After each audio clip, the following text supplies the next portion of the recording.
There comes a moment in every life when the mirror no longer just reflects who you are, but who you're meant to become. The question is, are you ready to stop surviving and start living? Because today, we're not just talking about dreams, we're awakening destiny. So lean in, because what you're about to hear might just change the course of your life. I learned from my mother when they said to her at the Eminem cafeteria, I'm so sorry, you can't do this work anymore. Being on your feet all day long, I know you're giving it your best effort, but Mr. Morrison, who loves Mama very much, it's just too much for you now." And he gave her a check, gave her a bonus, and said, "We'll have to replace you." And I learned something from my mother when she came home. She was ironing, and she sang to herself. My mother used to sing at nightclubs, but this one song, when she was ironing and preparing us for school the next day, was one of our favorite songs. Fly the ocean in a silver plane, see the jungle when it's wet with rain, just remember, darling, you belong to me. I used to love to hear her sing that song. She would always sing that while she was ironing. And then she got an idea. She said, "Wait, I'm not working at the Eminem cafeteria anymore downtown Miami. I can find out neighbors who need some ironing done, and I'll iron for them, and they'll pay me. I'll find neighbors who would like to have a sweet potato pie. I'll bake some sweet potato pies, slices of sweet potato pie for a dime or a quarter. I'll cook for them." And so what I learned from Mama, she didn't miss a beat. When you've got a goal, when things happen, when there are interruptions, when life has been snatched out from under you, don't miss a beat. Find a way to restart your life. Find a way to do something else. See, one of the things that allowed me to become successful as a speaker, people ask me all the time, and sometimes I would vary how I respond. How did you get here? How did you overcome the odds? What did you have to do?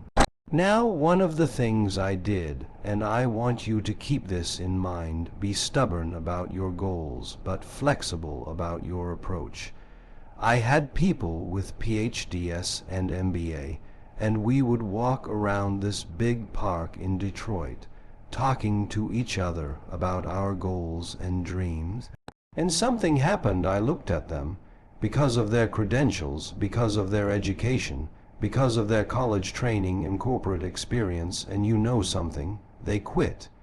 You know why? They knew more than me, so sometimes you have to be intelligently ignorant. Based upon the approach that we were using, we failed at making a breakthrough, so they gave themselves a limited time looking for a sign. If you want to create something, if there's something that you want to do, you've got to give it some time. A watched pot never boils. You've got to give it some time.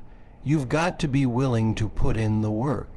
And particularly in multi-level marketing, you don't want to raise your hand and look to see how well you're doing for a minimum of 2 years.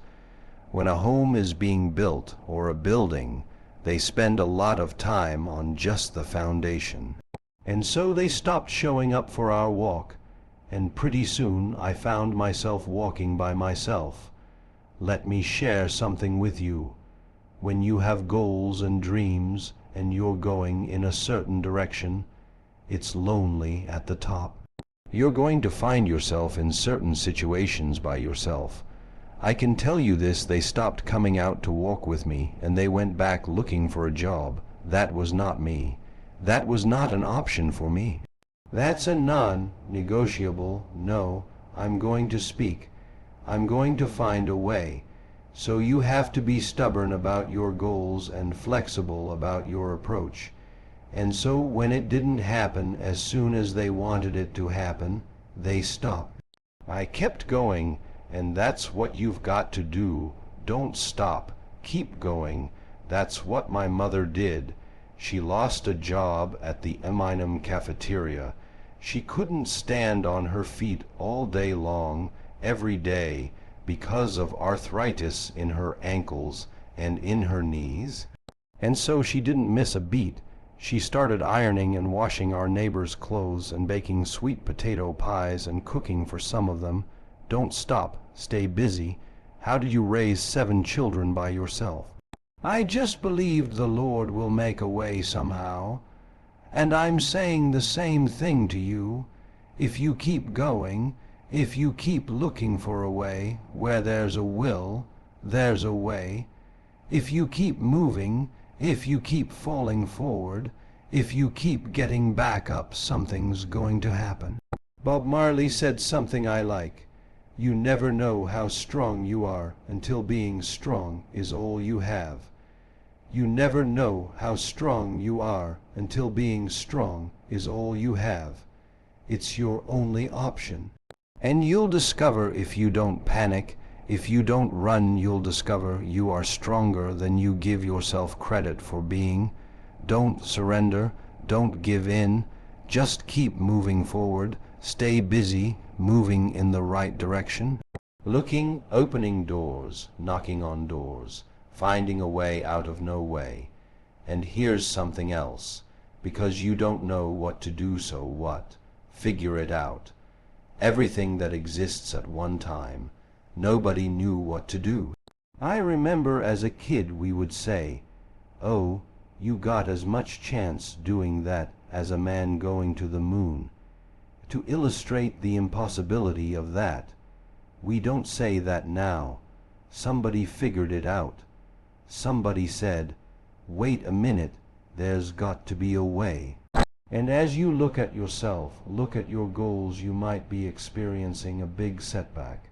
Your business perhaps has been devastated by the coronavirus. You're just saying, "My God." First of all, that's a blow when you have to let people go and you don't have money to pay the bills because the business has been interrupted.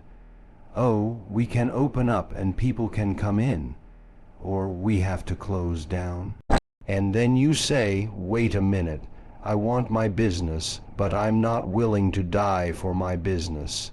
You've got to figure out another way. This is the place where we are that many times in life when you're faced with a good or ordained opportunity brilliantly disguised as problems and challenges, a lot of people give up. They surrender. They run with their tails between their legs. It's a God-ordained opportunity. There are opportunities here in the midst of crisis. 3 types of people are going to come out of this: millionaires, billionaires, and witnesses, people who stood around and watched. You have something special. You have greatness in you, and whatever no test, no testimony, whatever is in front of you, you have the power to handle it. But I don't know what to do. Okay, got that. You don't know what to do. Figure it out. You don't have to know what to do. Walk by faith and not by sight. Figure it out. Everything that exists, somebody was willing to put in the energy and the time to figure it out. Relationships that you're building, make sure that it represents who you are and the things that you envision. You got to have a mindset that I'm going to do this. Just like we got started out, some stuff happened. It's called life. Think it not strange that you face the fiery furnaces of this world. You will not. You might.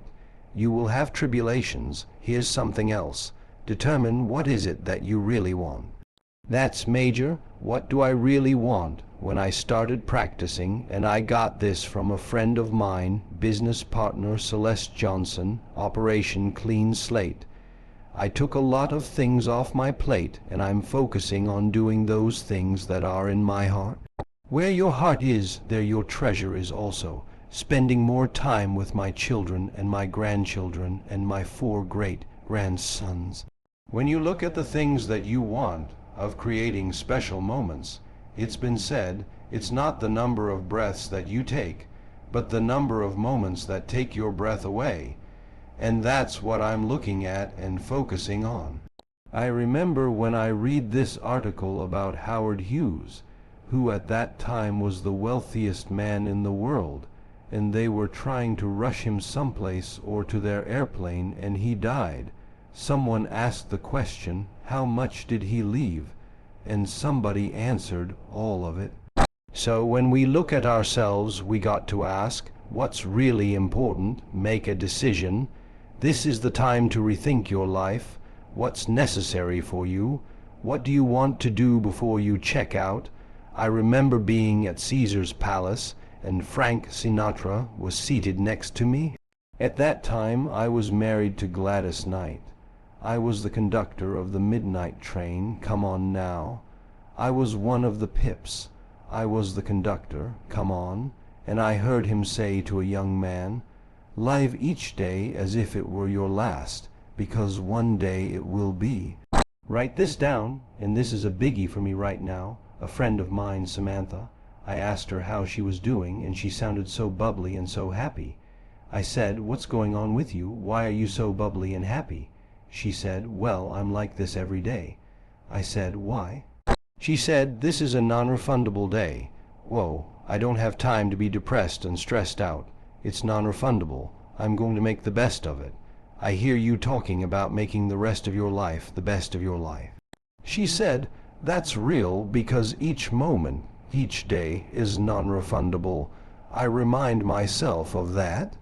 Every hour, the time that I invest, the conversations that I have. I won't take a phone call unless it's positive, unless it's purposeful, unless it's productive, unless it's going in the direction of where I'm going. I'm not just going to give my time away. I'm 77. No, homie ain't playing that. I'm going to live my life the way I want, to do something more meaningful and make a greater impact. I still have some more in me. Simba, you're more than that which you have become. I still believe, and I'm sure some of you believe, that you still have some more in you. The best is yet to come. Here's something else, your why. What has driven me and caused me to become the person that I am was, I wanted to take care of my adopted mother. My birth mother gave me life, but my adopted mother taught me how to live life. I feel like Abraham Lincoln said, "All that I am and all that I ever hope to be, I owe to my mother." Mama was always engaged in life. She was always looking for ways she could do something differently. It was not unusual for us to come home, and as small as our house was, Mama had reconfigured the furniture. One time we came home, and there was a big window in the living room leaning up against the wall. I said, "Mama, why do you have this window here?" She said, "Well, they tore this house down, and you said you're going to get me a home. I got this window, so when you build me a home, I got a window that can fit."